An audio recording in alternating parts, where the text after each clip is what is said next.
And now we're going to toss it over to Keiko Green, our special reporter, who is bringing us a profile today of a very interesting alternative artist that lives right here in Seattle. Keiko? Thank you, Barfield.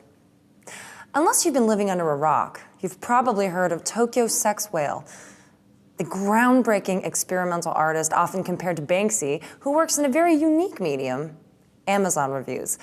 Some of his more popular pieces include this one for sugar-free gummy bears, and this one for the Snuggie. This artistic icon has largely remained anonymous for 12 years, hiding behind the handle Tokyo Sex Whale, until now. In this exclusive interview, Tokyo Sex Whale finally reveals his true identity. I'm getting goosebumps just thinking about it. And now, without further ado, welcome, Tokyo Sex Whale.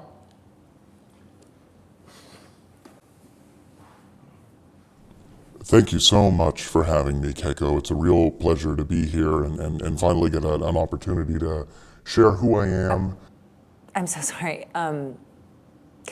Paul, can we change the focus on this? I think there's something, can I get you a glass of water? I think your voice is sounding really garbled right now. Wow. I'm sorry, but that's just really, really offensive. You're being offensive. How? You can't just tell somebody that they're not... You see, Keiko, this is exactly why I wanted to come on your show. Oh, and why is that? To talk about my condition. And what condition is that? It's called anonymasia. What started as an interview with a world-famous artist led us to what would become the real story. What exactly is anonymasia? And is there a cure?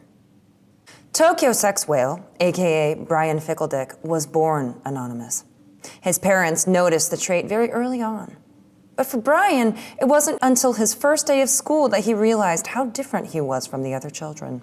Well, I pretty much realized right away, you know, as an only child, I really just assumed that all kids were born this way, but it wasn't until I got to school that I really realized how unique I was. What exactly was it that made you realize this? Well, mostly that I could see the other kids' faces, while my face is a grotesque blur, a caricature, if you will, of what an actual face is. I know it's true. I know it's true. I've learned to accept certain things about my face.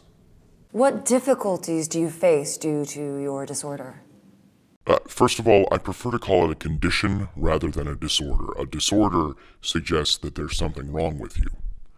It's really hard for me to sing on key, but honestly, it's really not all that bad. I've never had to deal with acne, so that's a plus, and I don't really bother with my hair too much. From what I feel, it feels nice and it's hanging in there, but style-wise, I don't really invest in many hair products. Is there anything that you want to say to the fives of people out there who at some point in history, to the entire universe, maybe suffered from something a little bit kind of like anonymasia?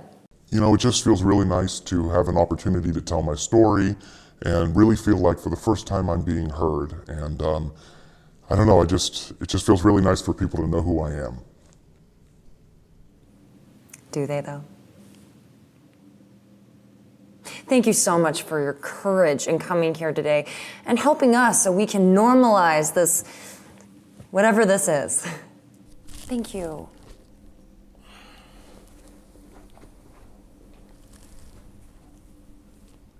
Wow. Holy shit, right? Like, fuck. Oh my God. It's so crazy. Back to you, Barfield.